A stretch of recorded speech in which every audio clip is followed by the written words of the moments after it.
Hello everyone, welcome back to another video. You might notice that I sound a little bit different, and that's because I'm using a proper microphone. I'm using a Samsung Meteor microphone borrowed from my dad, so he'll probably want it back soon, but hopefully I can keep borrowing it for voiceovers from time to time. So I hope it sounds nicer. I did some tests and from what I could tell it does sound a lot better than me just using my computer microphone. So as you've probably read from the title, this video is about failing Inktober.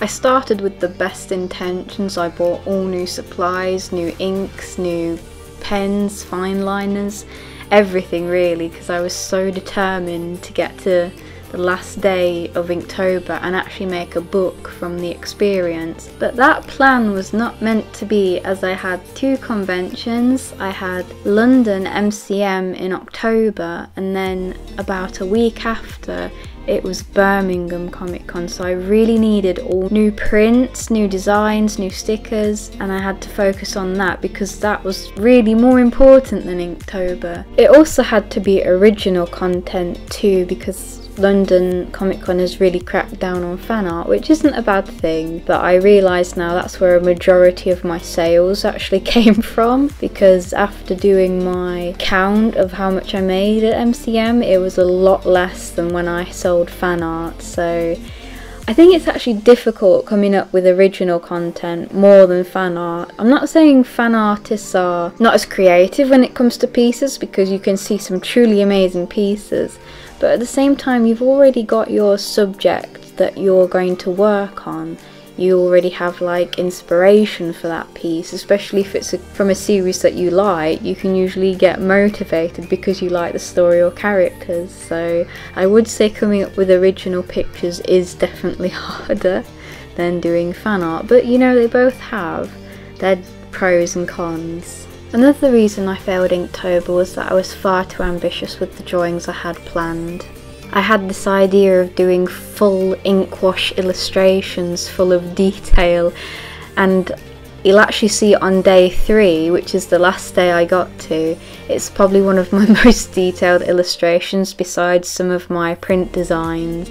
And seeing as this is a daily challenge, doing illustrations like this with no planning or thumbnails was very taxing. And although I'm very happy with the pieces I created, I felt I was on the verge of burnout, which was very dangerous seeing as it was so close to a convention and I really needed to focus on other things.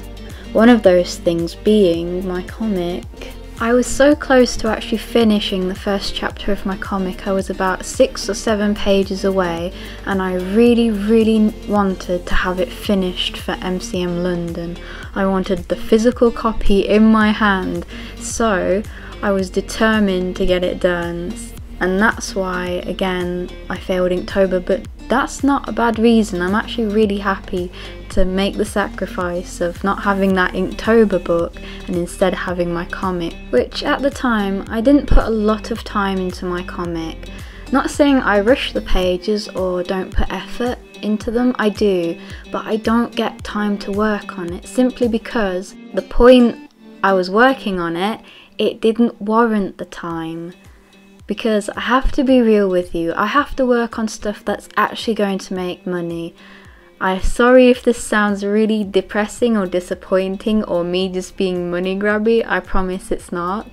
But as an artist, I do this for a living and I really have to focus on stuff that makes me money. And before London Comic Con, We Lurk in the Woods makes nothing online. It makes absolutely zilch. And so, sadly, it didn't warrant the time to work on it. But I wanted to take a risk and actually get the first chapter printed and published and get it out on the table for MCM London.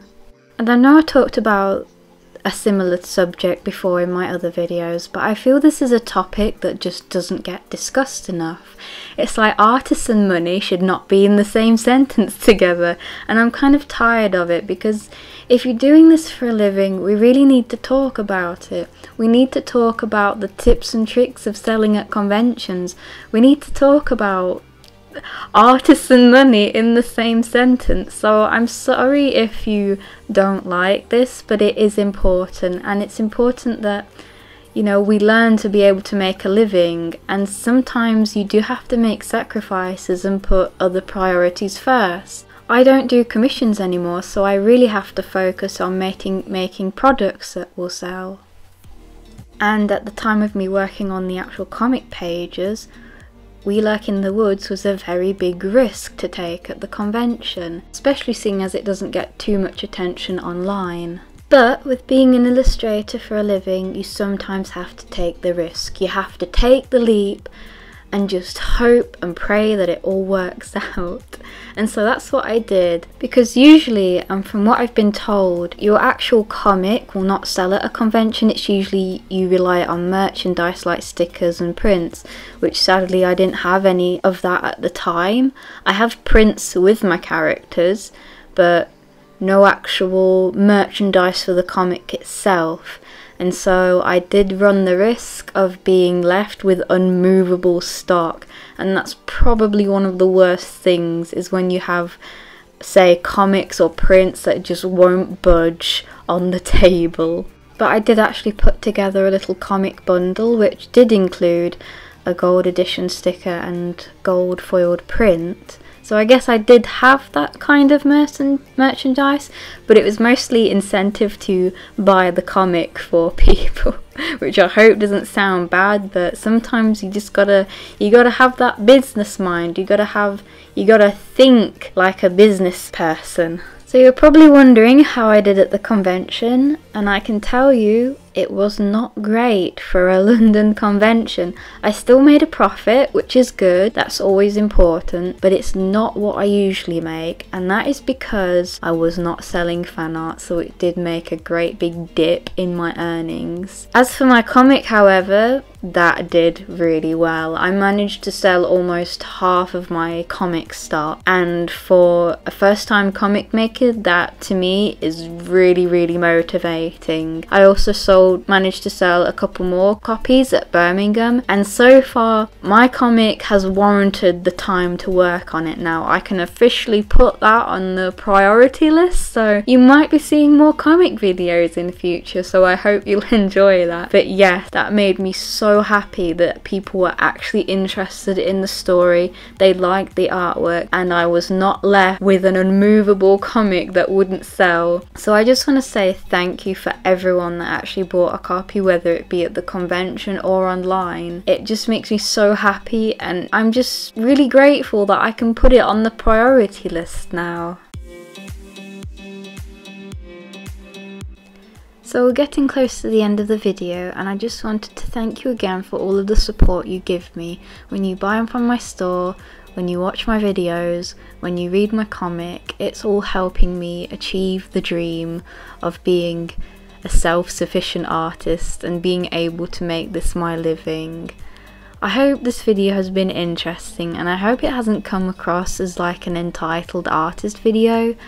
I just want to give you a look into behind the scenes of how this all works, because it's a difficult journey trying to make this your living.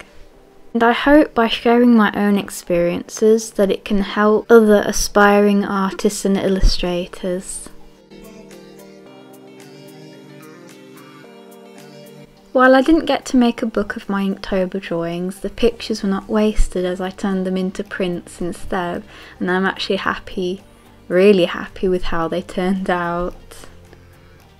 My favourite picture of them is probably the third one, which I named Raspberry and Hemlock. Finally, here is a look at the first chapter of We Lurk in the Woods. I can't tell you how excited I am to have the physical copy of my story in my hands. I still haven't got over it yet. To actually hold it in my hands and think that I made this and I got it done in time, it just kind of, I can't handle it. I feel very overwhelmed because it's been such a struggle to get it done. I had it printed at Solo Press a couple of days just before the convention, and I think the colours came out wonderful. They did a wonderful printing job on the actual book.